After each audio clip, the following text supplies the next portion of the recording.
Chapter 261. Gunfire in the Dark. That night, Dominic was sleeping soundly when the noise of a rifle firing brought him to full attention. Alexis shot out of bed, equipping her armor from a clothing gem, while Dominic pulled a sorcerer's robe over his head and stepped into his boots. Another shot was fired, then 3 more. Oh, that's not good. It sounds like they're north of the village. How many farmers do we have that way? Alexis asked. 9 families on the north side of the village. But the last 3 shots were pistols, so it might be the sheriff already there. Or the royal guard is too close to the threat. Dominic replied. Then, they ran down the stairs and out into the early morning twilight. The sound of gunfire was becoming steady, as well as someone ringing a dinner bell and locals shouting orders to their families as they grabbed weapons. Dominic followed the sound of gunfire with Alexis at his side, then John McKay joined them, followed by the sheriff. Do you have firearms? Dominic asked.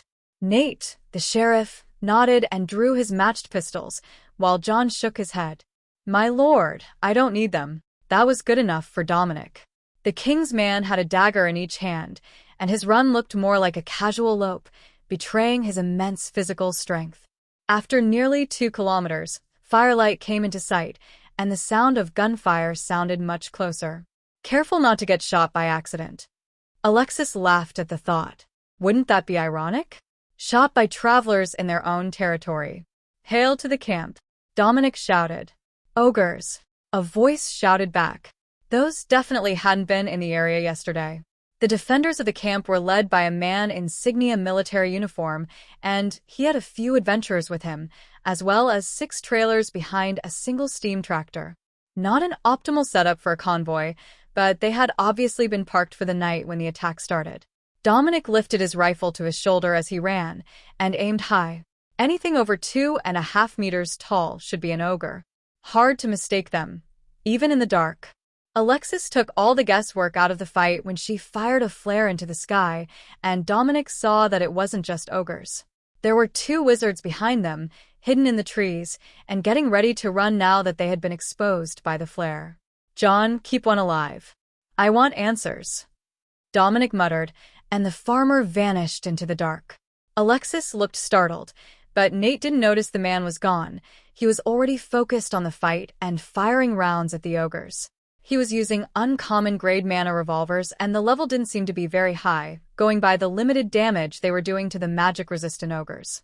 The first shot from Dominic's rifle dropped an ogre, then 2 more fell as Alexis fired with him for the second shot.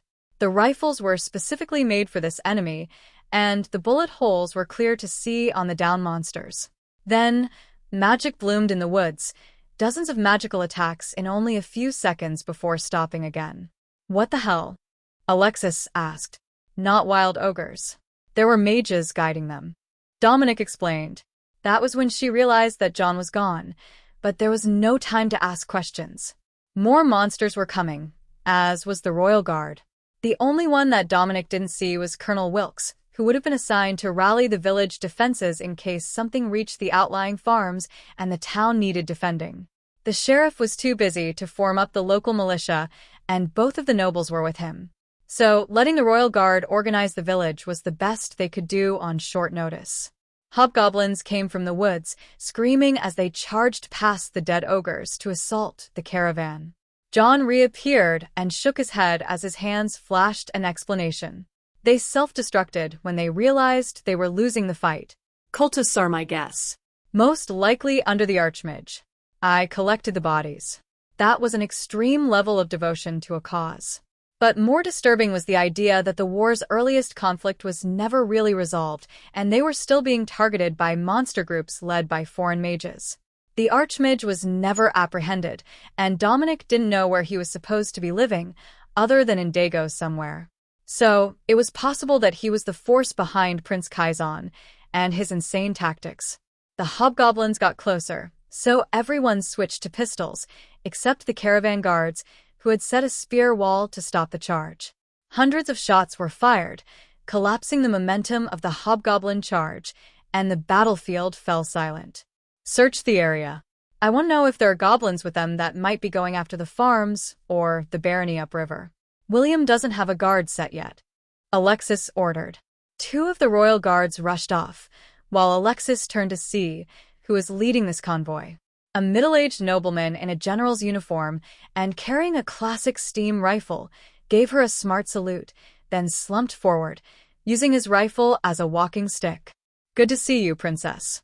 We were intending to come to you in the morning, once we found the manor house." He greeted them. Alexis looked confused. "The manor is along the river. If you follow the river, you can't miss it. What are you doing so far out?" She replied. "Muddy road sections. I only have one tractor. A large one, granted, but only one for the 6 trailers. His Majesty has seen fit to grant me a barony under your jurisdiction, but my military merits weren't high enough to buy more equipment," he explained. Alexis nodded, and Dominic cleared his throat. "Oh, right, I don't believe that we have met. Duke Dominic, I am General Keith, now Baron Keith, of whatever manor you see fit to settle my family at." Chapter 262. Baron Keith. Dominic shook the Baron's hand. There are a number of complete and intact manor houses in the area. One on a hill by the river is taken, but there is another not far from here that will be suitable. It's got a large amount of good cropland, and while it might leave you short on tractors, the fields have been good about volunteer crops that you can harvest for your first season. The general smiled. "That is a relief, Your Grace. My dearest sister and the children weren't looking forward to living off naught but dried supplies and her cooking for the foreseeable future." Dominic chuckled. "No household staff with you?" "No, Your Grace. I am not a highborn man, just the younger son of a younger son, who married a nobleman's younger daughter. It was my merit that earned the rank of general, and my war record that earned me the barony. Until last week, my family was living on a small farm under my uncle in the east, near the Mitfield border." That explained a lot, including why they had capable guards but no household staff. The guards were most likely his sons and nephews, trained on the blade and spear for the war. In that case, there are a number of common families with daughters of the age where they will be looking for work. I'm certain that at least one of them has a daughter who is well-versed in the domestic arts and suited to become a lord's housekeeper. Dominic suggested.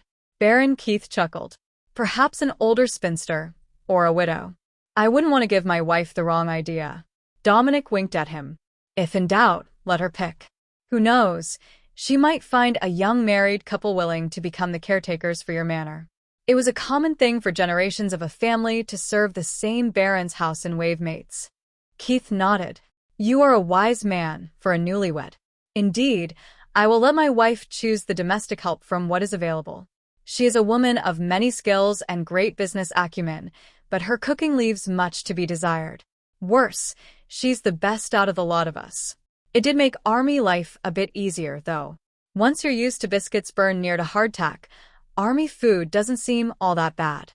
The rest of the group finished clearing the area and checking for any monsters that might still be hiding, but Dominic could see that nobody in the new Baron's convoy was going to be getting any more sleep tonight.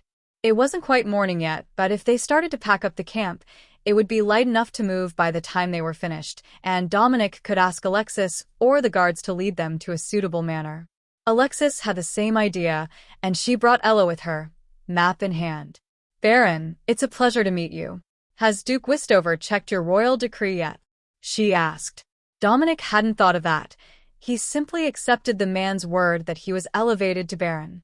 Keith took out the letter, which Ella checked quickly, then handed back. "Her Highness knows the perfect spot for your family to settle. We already scouted the area and intend to settle the best of the baronies closest to the ducal estate first, leaving those with poor land or too much distance for later," she explained, speaking for the princess. Baron Keith smiled. "That would be wonderful." Duke Dominic mentioned that the barony manors might still have some suitable items left in them, and my family didn't come from wealth, so getting to move into a prepared estate will truly help us keep up appearances.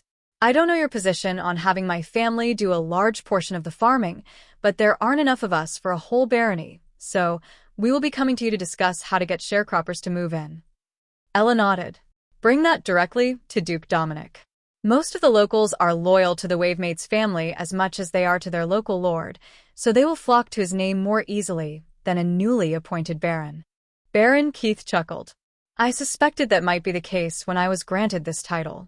The people of Wavemates gave the Dagos army hell for an entire decade. The city folk are mostly accepting of the rules that were placed on them, but the lords had to send forces twice a year to collect tithes and food shipments, or they wouldn't be forwarded by the bureaucrats. I served in this portion of the assault, you see. The locals were more than eager to help us change their leadership, but I doubt that is going to extend to them being warm and welcoming to Signia, unless we manage to prove to them that we deserve it. Dominic nodded. In that case, you've come to the right spot. Fear not. We will find you enough workers for your barony. We've been getting families every week, usually twice, courtesy of the Merchants Guild. Now, once you're packed up, I will accompany the Royal Guard to help you settle in. There are a few things that I should do first before your family arrives. That was when Alexis and the others remembered that none of the other baronies had been cleared. There were still skeletons in the yard and house from the battles, which would not go over well with the family of the Baron. Nothing would chase them away quite as quickly as believing their new house was haunted. Though that could be amusing in its own way. There weren't likely to be any barony manors here that hadn't been the site of a vicious battle during the invasion by Dagos. No matter where they went, they would be living on a battlefield. Ella showed Dominic the intended site, and he nodded. I will go prepare for your arrival, and I will see you in an hour or two. John moved to stand beside him. My lord, I will accompany you. It's only right that someone helps with the heavy lifting. It helps keep up appearances. The king's man signed, aware of what they were likely to find. Certainly, it wouldn't be anything good. Chapter 263. Clear the area. Dominic and John raced through the woods, checking for more signs of intruders as they made their way to the barony. If there was one group led by cultists, there might be more. And they may have been targeting Dominic and the princess again, not just randomly attacking travelers.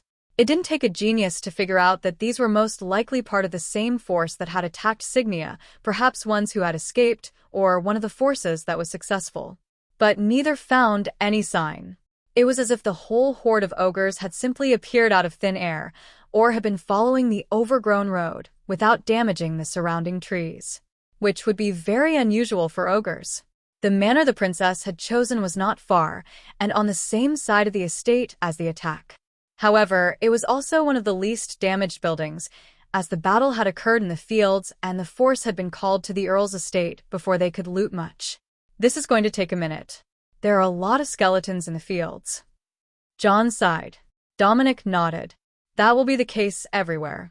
I cleaned up the farms around the estate when we first arrived. Or, the Royal Guard did most of the work while I built the crypt. But every estate has remained untouched since the war, and that means we're going to find the aftermath at every farmhouse and barony. John nodded. I understand, Your Grace. I have a storage ring, and I will gather as many as I can find. You can do the barony manor so that it's ready for the family. They're unlikely to notice what I'm doing, as long as the main house is ready for them. It's the great thing about being a farmer. Everyone just assumes that I belong wherever I am, as long as I'm not inside a city. Dominic laughed. The man had a good point. Nobody questioned the presence of a farmer in any field, except the farmer who actually lived there. Even if he was in town, you would just assume that he needed something. But a nobleman in the fields, or at a discount in the city, that was suspicious. Dominic entered the house and found that the interior was going to need a bit of a refresh. The majority of the battle had been outdoors, and he collected those skeletons as he went in, but the front door had been battered in, and there had also been a fight in the front room. Dominic assumed that it would be the great hall for the barony, as all the bedrooms looked like they were on the second floor. But he had to work quickly. A quick blast from the torch stored with his smithy tools scorched the blood on the floor, and Dominic tossed an oil lantern in the middle of the patch. It was obvious that there was a battle here, but as he moved through the house checking for bodies, the house wasn't actually in too bad a shape. This one didn't have a Magitech panel in the basement to do repairs, but a few patches with fieldstone wall was enough for the worst areas, and the carpenters could be called in for the rest, as the beams looked solid, and the floor didn't flex or creak too badly. There had been a battle in one of the children's bedrooms, so Dominic simply stripped everything into his storage space except the furniture. Let the new Baron think that this had been an unused guest room. Then, He headed back outside to find John waving to the new arrivals, whose convoy was slowly trundling across the grassland with its one overloaded tractor. Perfect timing. Did you get it all? John signed, and Dominic gave him a thumbs up as he waved to the Baron. Park right out front. I checked the house for damages and wildlife. It should be safe to move in, and I didn't see any bugs. He greeted them. A matronly woman in the passenger seat of the tractor laughed. That is wonderful news, Your Grace. The cats won't mind if there are a few mice around, but I've never been fond of bugs. You must be the new Baroness. Welcome home. Feel free to take a look around before you start moving furniture. We haven't gone through all the farmhouses yet, so the extended family might have work to do, but the main house is in good shape. Dominic replied, I think that we can manage that. None of us are under any illusions that the houses will be newly built or contain a ton of gold worth of Magitech. Though, I do see that the house has Magitech lights. Baron Keith explained. Dominic nodded. There is a Magitech stove as well, but that's it. Those two things were pretty standard for every nobleman's house in Wavemates. The Baroness smirked and poked her husband. Now, you don't have to stop working at dark. You can just turn the lights on and finish the job. Keith sighed. Can we take the lights out?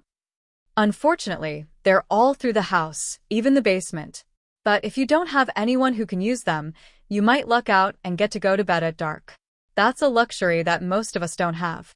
Nobody would believe that I can't turn the lights on with my magic, when even the maids can do it. Dominic joked. The Baroness giggled. Even at home we had a Magitech lamp. They're not hard to work, even if you have very limited affinity with Magitech. I don't think that we will have any issues with the lights in the new house. Thank you, Your Grace. This looks like a wonderful manor, and it's much larger than I had expected. Dominic nodded politely. The princess chose it, likely based on the size of your family. But most of them are designed for larger families or many guests. Hospitality is part of a noble's duty, after all. Chapter 264. Where did they come from?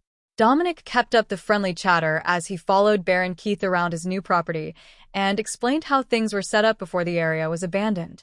Unlike the estate closer to the river, this one was all open fields, with an irrigation canal that was filled using a Magitech pump. Not fancy, but that single canal ran in a loop around the barony, and as long as the river was still flowing well, they could get enough water to irrigate the entire 1,000 acres. The issue was that large portions of the irrigation network, which had been made up of Magitech sprinklers at the corners of fields, had been damaged. It would take time and money to repair them, so until that could be done, they would have to be tested, and most of the fields would survive on natural rainfall. They were about to enter the rainy season or the winter season, depending on how you looked at it. So, the work could be delayed for some time, but half a year at the most. Just enough time for them to get a full round of crops out of the fields and earn some coin to do the work. Baron Keith chuckled as he listened to Dominic's concerns about the irrigation. Well, according to the record books, this region gets more rain in the dry season than we did in the east, so I reckon that we should be fine. At worst, only some of our fields will do as well as we hoped. But I don't see it turning into a disaster. He replied happily. Dominic nodded. In that case, I will leave you to it. Most of what you need is already in the house, though a few rooms need to be cleared and everything needs a good deep cleaning. Ella came over to join them and gave Dominic a positive gesture that he assumed meant that the Baron's family was hard at work getting the house ready and that he hadn't missed anything important during his cleansing. Well, that is our cue to head back to the house. Good luck with the morning's work. If you need anything from town, the shops will be open in a few hours. The bakery is already fired up, so give it 2 hours at the most, and there will be fresh bread. I know it's a fair trip, but you've got some horses with you. It shouldn't be more than 10 minutes each direction. Dominic reminded them. Oh, good point. We will have to clean the kitchen before we even try cooking, and it would be best if we could find a cook right away, before the Baroness gets protective of her burnt pans. Ella's laugh echoed a little in her helmet as she tried to stifle the sound, but the Baron just smiled and turned to return home. Dominic fell in beside her as the royal guard set a loping jog back toward the manor, then motioned for John to join them. What did you find on the bodies of the wizards? Were they human? Any identifying marks? Dominic asked. John shook his head. Human, yes. Definitely classically trained mages. I know that magical signature anywhere. But not locally. If my guess is right, they were from somewhere in the deep south. Moorish, perhaps Aranzania. There is a chance that they were trailing the carnival, but given recent events, it seems more likely that they were actually hiding in the wilderness and looking for targets. Ella nodded in agreement. The way that they led the attack on the Baron was familiar. That mindless aggression isn't something that they train at the Mage Towers, but it's how the ones that the royals faced all reported during the assassination attempts. They might be aiming to get revenge for messing up their plans in Albrols. John frowned, then nodded. That makes sense. If my sources are right, the prince was never there, only a duplicate. So, whoever is backing him knows that the two of you had a hand in ruining the coup. Or was the royal guard at home? I have heard conflicting versions about who was with the princess. Dominic chuckled. The royal guard was providing cover for her in the capital, while the natural sons were with us. John took out a small cloth bag. This the only surviving object that might give us any sort of clue, with the damage they did to themselves to prevent capture. But all that's in it is a bunch of Dago's silver and copper. Ella took the bag from him and hefted it in her hand. It's not enchanted, but the bag itself is a clue. It's made from indigo-dyed velvet. She noted. Indigo is native to the Kainwen region, and this isn't particularly high quality. But still, that is a good clue as to where the mages were living. John agreed. And to their actual wealth. Dominic noted. Your money pouch isn't something that you often replace, unless it has been stolen. This one has been well worn, and it was never expensive. So, they're probably not from a more prestigious background, or a well-known mage academy. Ella nodded. I will look into any academies, either near here or in the south, that use indigo as their uniform colors. It might have been issued, if they were younger mages. They were. Not more than 25. John agreed. Then I will inquire and scour the records that we have. There is bound to be something that we can use as a lead if there were no identifiable marks on them or their belongings. She muttered. John shrugged. Their self-immolation was pretty thorough. The coin purse was dropped when I cut through a sash and coat.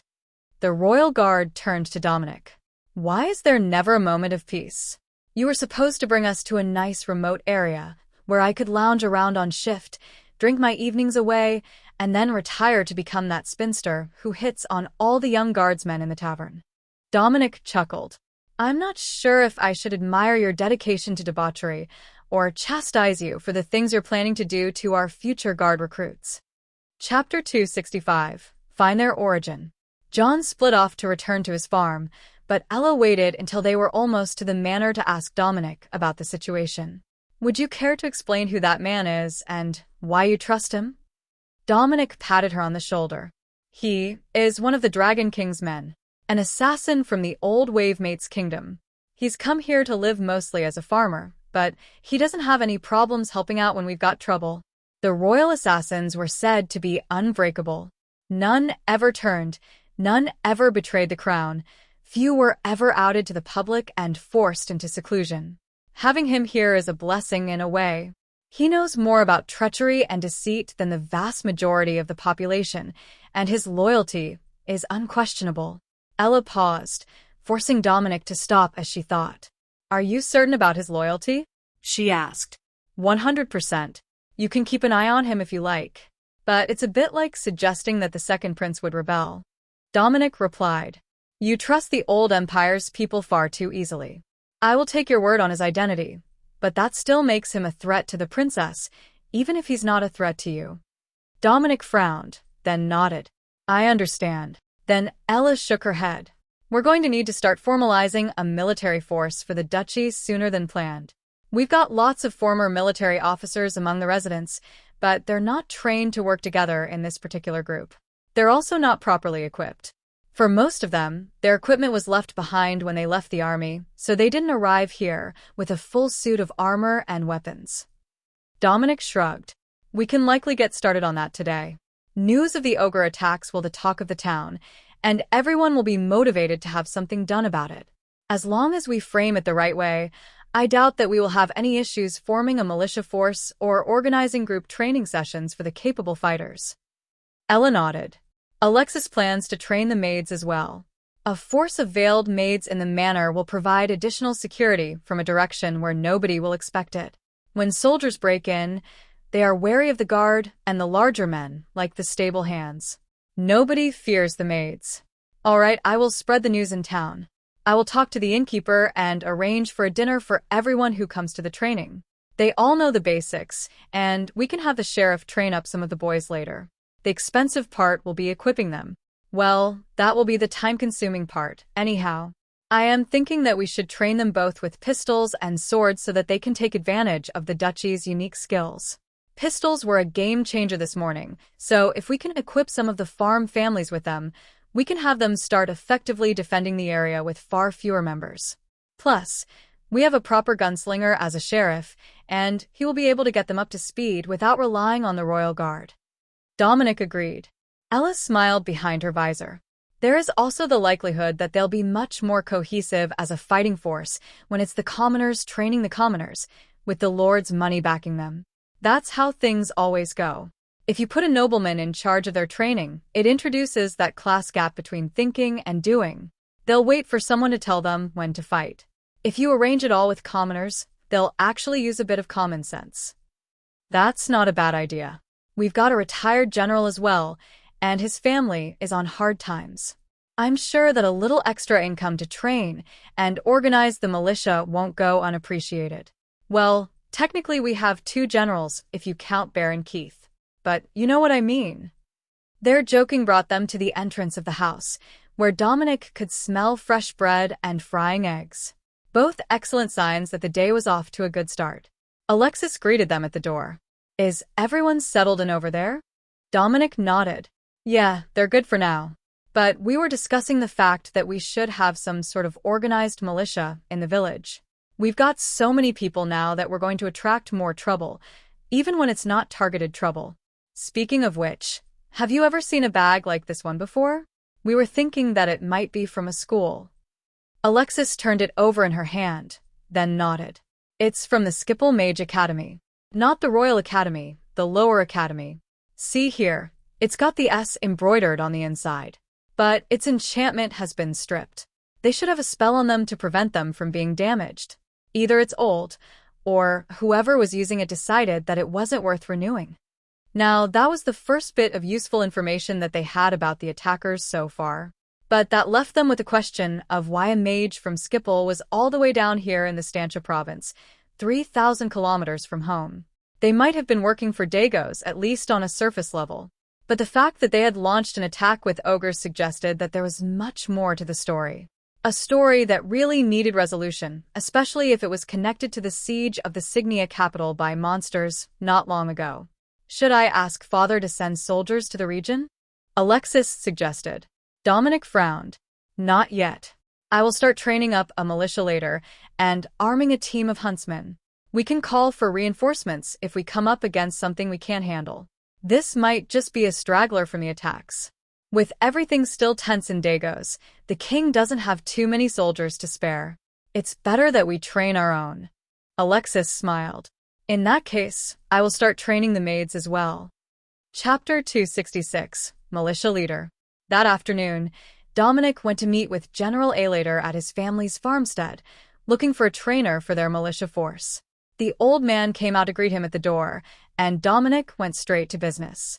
It has come to our attention that with the monsters in the area and possible threats from Dagos loyalists, we are going to need a militia or guard force as soon as possible, and I was hoping that you would be willing to come out of retirement to help train them.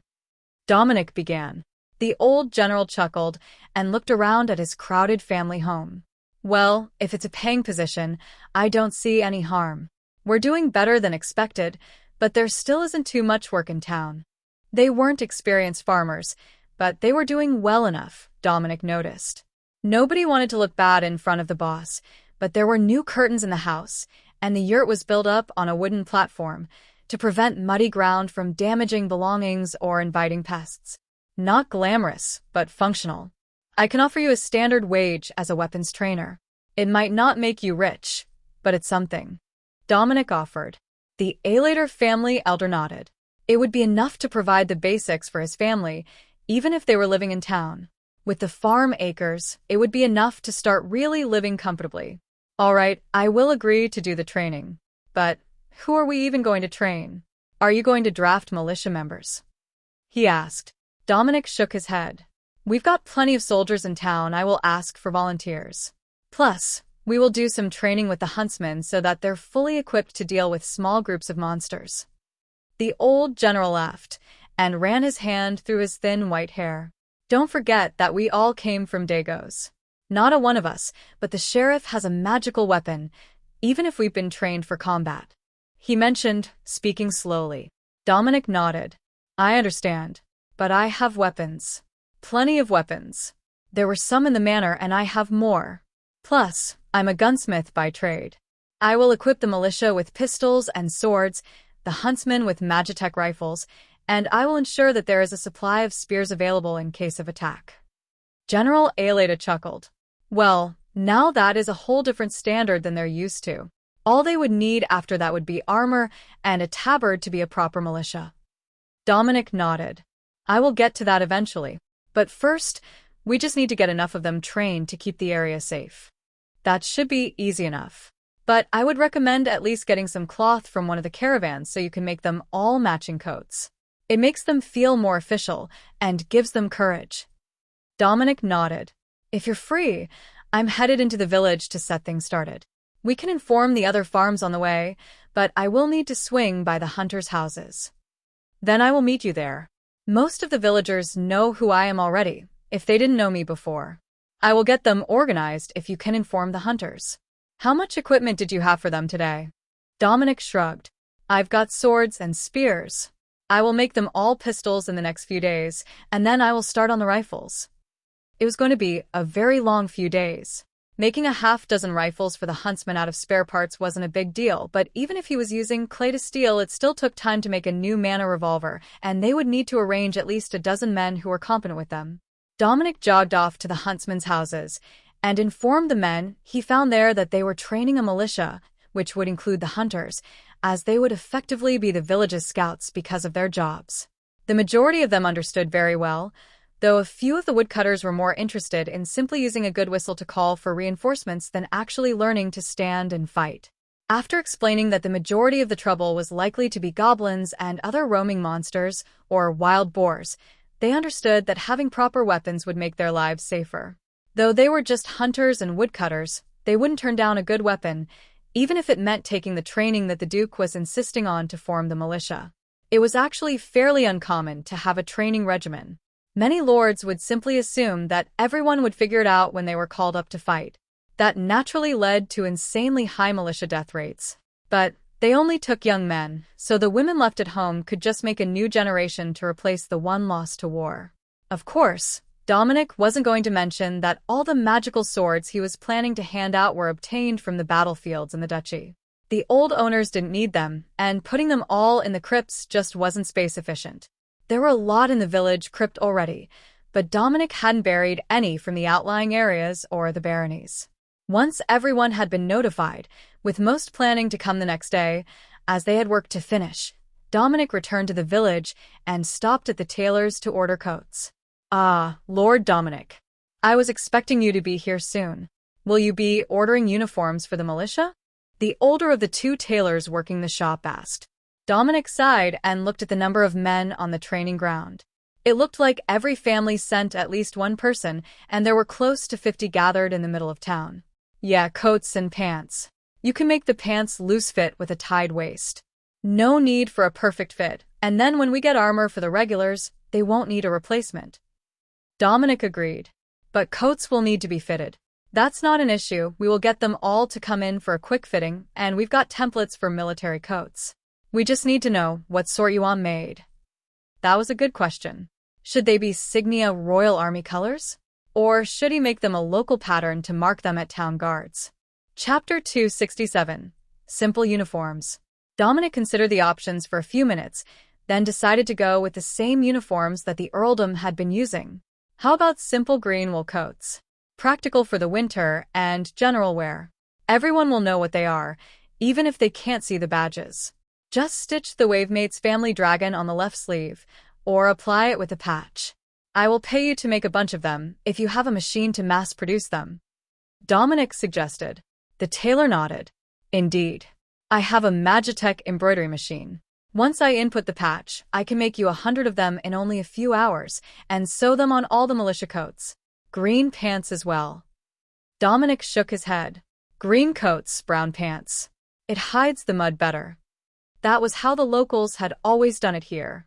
Practicality before all else, with a side of camouflage when wearing it in the woods.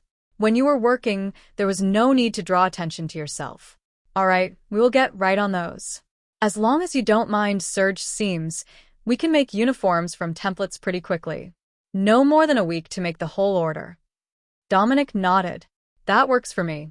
Make a few sizes of pants, and you can start on the coats for anyone whose size you know. I will send them by for measurements over the next few days. The tailor nodded, and Dominic set a small bag of silver with a few gold coins in it on the counter. Advance payment for materials. I will settle the difference when all the uniforms are made. The other tailor opened the bag and nodded. There might not be much to settle. We're just making good wool coats and durable pants. Even in bulk, they're not expensive and made to the standard for common soldiers. They're also very fast to make. Dominic shrugged. Even better. If you need me, you know where to find me. I'm heading to the training area now, so I can give everyone the good news and distribute some weapons to get them started. I know that I should probably be better about knowing the cost of things, but I somehow got shuffled between the two states of never buying anything at a reasonable price. The tailors chuckled. Too poor and too transient to buy anything, and then too noble to buy anything from a common vendor. We heard a little about your adventures in Signia from Pops at the tavern last night. Though, I am surprised that you never went to the West Coast, where sorcerers and the beast-blooded are much more common. It wasn't that he had never thought of it. He just couldn't bring himself to be thousands of kilometers from home. He had preferred to be the despised outcast than to give up on the slimmest chance of vengeance and simply leave. Dominic waved goodbye and headed for the training ground, where the general and the sheriff were still working to sort out the ones who were capable and had time to do the duty from the ones who just wanted to look good for the Duke. After all, there was never a bad time to make a good impression. Your Grace, I believe that we've chosen the team leaders for the militia already. They were all city guard officers in the past, elevated to that status despite common birth. Just how many others will need to be trained is questionable, but we're hoping for at least 1 or 2 from every section of the farms. General Alater greeted him. That is faster than expected, but I can't say that I'm surprised. I knew that you would be the right choice for the job. Did all the team leaders you picked have a combat-related trade skill core? Dominic replied. He looked through the gathered men and saw that almost all the Grantbiet town guard from the last batch of arrivals were present. That was practically a pre-built militia or town guard on its own. But General Alater only picked a few of them as team leaders and then brought forward Omar Khalil, Captain Brass, and the half-ogre woman. Then Cutter, the aging hunting dog, joined the end of the line. The dog was eager for a treat, and the chosen team leaders laughed. We can't turn him down. He's probably the best of all of us at picking out threats. Omar joked. Dominic handed over a ham bone to chew on, and the dog settled down to snack. Dominic reached into his storage cube and brought out a whole stack of uncommon grade swords, leftovers from the invasion, but good enough for defending against weaker monsters. We can start everyone with these, and I will make pistols for all of the militia members. That way, you'll be able to properly defend the farms and village until reinforcements can arrive. The hunters and the princess will all be out checking for threats before they get close enough to threaten the farms, so I will be providing them with a Magitech rifle to use in their duties. Well, the princess and her royal guard already have some. I will provide rifles for the hunters, unless you prefer to stick with a bow or a crossbow. Dominic informed them. The hunters were torn. Bows were better for hunting, as they didn't scare away game. But they wouldn't argue against having a rifle available if they should come across a wandering monster or a wild magical beast too powerful for a regular bow. The general clapped his hands to get everyone's attention. There you have it. The Duke is going to fully equip the militia force. I see that he just came from the tailor, so we will have uniforms coming soon, and he's given us enough magical swords to get everyone started. He announced. Dominic nodded. The rest of the gear will come over the next few days. Swords are what I had ready, but I will arrange spears as well. A good spear wall solves many things. All the potential militia nodded in agreement with that. If the Duke didn't have any objections, every farm would have a handful of spears by the door. Not magical, obviously, that would be too expensive. But just being able to keep the monsters further from them was a great safety measure. Especially here, where all the farmhouses were stone, and not flimsy clapboard or thin lath and plaster that even a hobgoblin could smash its way through. Chapter 268. Watch the selection. Dominic motioned toward a bench near the town's central fountain. I will sit and watch for a while if you're going to be doing any training. If not, I will be available for questions and concerns. He offered. The general nodded. No training today, but we will pass out the weapons just in case. An afternoon every week is what most forces train, but for the first few weeks we will do every other afternoon. I know that takes you all away from your duties, but if the training goes well, it can be shortened. A few of the gathered men chuckled. Almost everyone who had volunteered had either military training or a recent position as a city guard, and very few did not have any combat experience. Especially the huntsmen. They had been doing their jobs in their last home all their lives. So, the training was mostly just to make them work together and to get to know their new teams. But the general knew that, and what he started on as Dominic took his seat were the basic Wavemates military signals, so everyone would know if a suspected intruder was actually a local. Those signals weren't a secret, just used for a decade. But now that Signia had taken over and the region was under a Signia-appointed duke, nobody would be expecting them to be using the old signals for the town guard. That would be much more certain as a way to tell than using the Signia military signals that everyone would naturally assume were in use. He would teach them all the Signia signals as well, once he learned them himself. But the general wasn't in a hurry. Even if Dagos contested the loss of this region, there wouldn't be a reason to use Signia signals for some time. Dominic took out his spellbook and worked on improving it as the teams practiced their basic signals, whistling the signal bursts to each other and laughing at the inability of many of the men to whistle without using the device. The day was sunny, and the training went on for 4 hours before releasing everyone with directions to meet back in 3 days for the next group meeting. They were also given instructions to practice their sword work if they weren't already skilled, as the next training would involve a bit of combat practice. The militia men waved to Dominic as they parted ways, while General Alater came to sit beside Dominic on the bench. Not a bad plan, Your Grace. The continual use of magic gave them confidence that someone with power would come to help them out if they sounded the signal, and they're already building a decent community spirit. That was what I worried about most. Everyone came from different regions, and we can't afford to have factions infighting in the town guard this early. How is your Magitech artifact coming along? I noticed that you've put a lot of work into improving it, whatever you were doing. The general asked. Dominic finally looked down at the book and smiled. It's coming along very well. Give me another week or two, and I think that I will have it all ready. The sorcerer's spellbook was already at level 11, and the energy level that it was giving off suggested that it would reach level 12 soon. That might not be incredibly impressive, but it would put him above the average guardsman. After that, it was just a matter of time before he would be able to use all his spells at a level that would impress anyone. He was even getting close to the point where using clay to steel would make quality tools or gun steel. That was the most urgent need, Dominic thought. A short walk to the river would bring him as much good gray clay as he wanted to gather. So, the ability to turn it into quality weapons that he could enchant would be the most important asset in his upcoming attempts to establish the duchy as a destination to be proud of, not just a backwater village. But there was one other thing that they were going to need if they were going to be recognized as more than a backwater. Infrastructure. They had good cobblestone roads in the village, all the basic amenities of a small town, including a good cook at the inn. But they didn't even have a decent road in or out. They didn't even have one to the inhabited baronies nearby. That was something that Dominic could start on the next day. It would be a slow walk, but he could make a road to the closer of the two before dark. The new road would start at the edge of the old cobblestone, but when Dominic reached the desired spot, he realized there were 2 issues. 1, the more efficient of his spells just turned the dirt to stone. But the road was already heavily rutted. 2, if he did it that way, then he would have to texture the surface to keep it from becoming slippery in the rain. So, doing the work today was going to take some additional hands. Fortunately, they already had just the right equipment for the job. All he needed was a tractor, a grater blade, and a pad foot roller. Both of those tools were in the yard behind the smithy, and that was where Dominic was already planning to go. The farmers might still have work left to do tonight, but with a promise of ale and a late dinner, Pops could be convinced to stay out late and give him a hand improving roads late into the evening. With the two of them working together, there was no reason they couldn't do at least one of the connecting roads tonight, and perhaps both.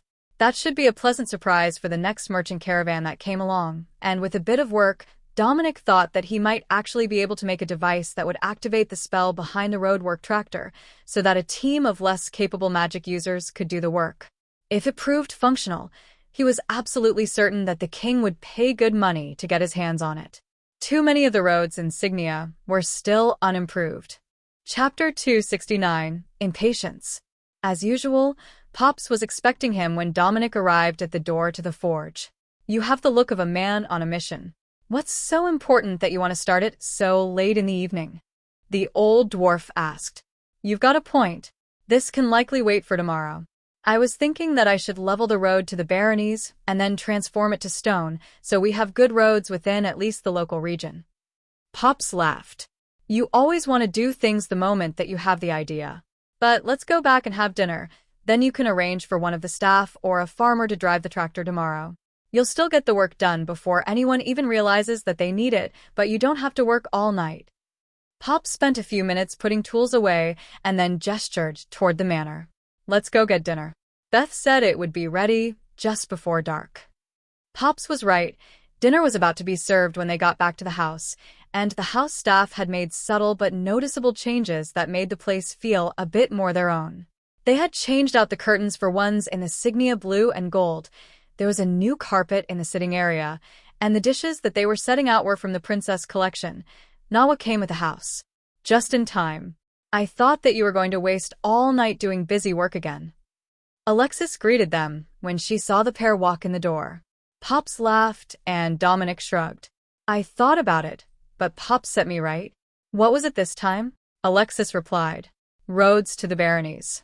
They need to be leveled and preferably improved so that we can easily move people and goods." Dominic explained. "Oh, that's easy. Just have one of the farm boys run the tractor and get a techno-wizard to help. They have the spell to create stone roads, and they're not particularly busy. A bit of paid work from the duchy will be a big help to their pockets." Alexis informed him with a smile. "What would I do without wise people to stop my impulsive ideas?" Dominic joked. Alexis laughed quietly, while Pops smirked at him. "I think that we already know what you get up to when you're left unsupervised, don't we? Trust in the system. We've got so many people here now that there is no need for you to do everything yourself. In fact, I wouldn't be shocked if there was more than one of the villagers who could claim a magical trade, but isn't working at one right now. If you put out hiring posters on the board in town the next time that you need work done, you might find some hidden gems." Pops suggested. They had gotten an entire village, Dominic realized. Most of them hadn't opened shops, but there were a few new ones being prepared. Everyone sat as the staff brought out the food, and Dominic noticed new cuts and bruises on the maid's hands. "I see that you've started combat training already," he noted. "Indeed. They were all willing, so we started staff training today, while the villagers started training to form the defense force. They have potential, but it will still take significant time to get them all up to an acceptable standard. I might have to trouble you to make them some suitable equipment as well. We can't have maids going about carrying swords openly, and I don't have any more storage rings." Alexis replied. Pops nodded. "A good knife does wonders. I know just the sort of thing that they need until we can start getting them more advanced magical items as part of their uniform. We've attracted quite a few good people to town, but no mage tower yet. Though I do have a few questions about how we're going to deal with all the people. If this keeps up, Westover will become a proper small city before long, and the duchy is quite small for the title. It may get to the point where we're going to have to start expanding settlements right to the edges of the granted territory before the end of the 2-year probationary period." Alexis frowned. There can't be that many people looking to move. Our estimates said that once the Dago's nobles were gone, there wouldn't be more than 2,000 or 3,000 total displaced residents in Stancha province. Pops gave Dominic a meaningful look. It's not so much about how many people are forcibly displaced without anywhere to rebuild a home. It's more about him and how many people will rally to the Wavemate's name. My guess is that there are a few thousand in each city, mostly the old military families, who will be looking to move to the duchy to start over. They're not displaced, but they don't want to be where they are. Dominic nodded. He has a point. More than one of the families that have come so far only left home because they were coming here. Once the Merchants Guild spreads the word of our arrival across the province, we're going to get a lot more people, and we're going to get them fast. Julio tapped the table to get their attention. If I might, it won't just be residents from Stancha province and the 3 cities that will want to return. After the invasion, the mage towers scattered into West Kyria and Chip. Some of those mages will want to come back as well. This region apparently has particularly rich mana, and they would have stayed if it were safe. Plus, there are still nomadic refugees in a bridge, even after a decade. Many of them will want to return, and Axebridge will be happy to see them gone. Alexis frowned. So, you're saying that we've got thousands of potential new residents just waiting on news to reach them? Residents who only plan to return because it is specifically our duchy they'd be returning to. The Castellan nodded. Plus the tens of thousands who want to return to their old homes elsewhere in the province, of course. Chapter 270. Hire an architect. That refugee influx was going to cause far more problems than it solved. The king had intended to shuffle them into a backwater duchy allotment and keep them somewhat isolated and out of the spotlight of royal politics. The 12,000 acres that belonged directly to the duchy were enough to support a village or a small town. But anything more than that would start to rely on imports that had been taxed by another noble, which was less than optimal for their needs. With 20 barons under them, the duchy would be fine, Alexis was certain. But income was the least of their concerns if they were going to start attracting enough refugees to start a city. For one, housing for them all. More importantly, she had intended to make use of Dominic's affinity for magic and magic users to build up a modern enclave with techno-magic a normal part of everyday life. If the duchy turned into a sprawling refugee slum, there was no way that was going to happen. At least, not anytime soon. Should we start rebuilding houses in the village right away and building new expansions closer to the manor? There is plenty of room for an expanded township site, Dominic suggested. The only issue with that would be funding. Hiring magic users to build houses wasn't cheap, and many of the people who would fill them would arrive with nothing but what they could carry. He knew. Not long ago, he was one of those travelers. Julio smiled. I can have the guild send an architect if you would like. I think that fieldstone row houses would fit the theme of the village very well, and it would help house numerous people with only limited space. Alexis nodded. That sounds good. The row houses in the commoner districts really helped clean up the slums when I was young. If we build them now, perhaps we can avoid that stage entirely. Gods only know how the hunters and others who live in the woods would respond to vagrants stomping through their yards. Dominic smirked. Well, fortunately for us, almost all the hunters live on the south side of the river. There are a number of woodcutters and the witch coven on this side of the river, but the river will keep some of the sprawl contained. It's not easy to cross without using the bridge. Alexis nodded. Then, Mr. Julio, we will ask you to request the services of an architect. Simple houses are well within our abilities to build and rebuild. But if we're going to expand the city and keep all the amenities that I would like, then we should have a professional take over. A full Magitech development is in order. Running water, Magitech stoves, and lights at the very least. Julio smiled. I would expect no less, Your Highness. But I would suggest that a few more family compounds, similar to the one that the Khalil family resides in, are added. There are only 4 of them in town, and 2 are mostly burnt. While the duchy might not officially have a noble district like the capital, there will still be need for well-appointed housing for those with wealth and large families. The combination should give a reputation for having suitable housing for every situation, and it will prevent wealthy families from moving to the baronies and pressuring them to allow an oligarch free rein in exchange for money. Alexis sighed. You make an excellent point. Anywhere that a royal ends up tends to get flooded with wealthy families looking for connections. The same is bound to happen here, and if we don't prepare for it, we're going to run into issues with them bullying our newly appointed barons. Many of them are from noble families as well, with connections and political influence. So, we should prepare a number of larger family estates for them. Use the farms near town that were all burnt to the ground, and rebuild them as multi-building complexes with large gardens and small fields. They won't want to become farmers, but they will hire staff to work the fields as a way to pay tithe and feed the family without dipping into their business resources. Dominic nodded. I actually have the plans for exactly that. The Earl approved all new buildings when he was in charge, and the plans are in the library. The houses of the family compounds all face inward, using the buildings instead of an outer wall, with a wooden perimeter fence between outer buildings, as no stone walls were allowed around commoners' homes. I don't know when that rule started, but it was in place all my life. So, like the ones that are still standing, 5 or 6 buildings facing a central courtyard, with one gate and a wooden fence.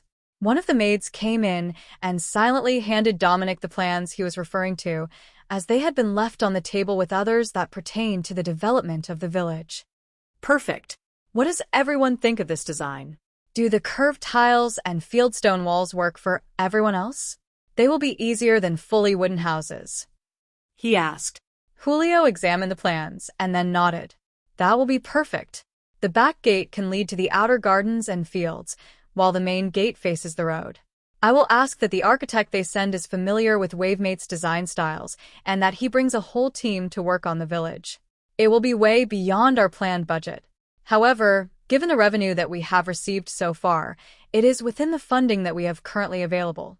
Without touching the princess dowry, or selling any soft assets, that is. Though, if Duke Dominic were to provide some more weapons to the Merchants Guild, I am certain that the financial impact would be very minimal. Dominic sighed, and Pops laughed. The old dwarf had been right from the start. As he had said the very first day that Dominic worked with him, once you start making weapons, you can't stop.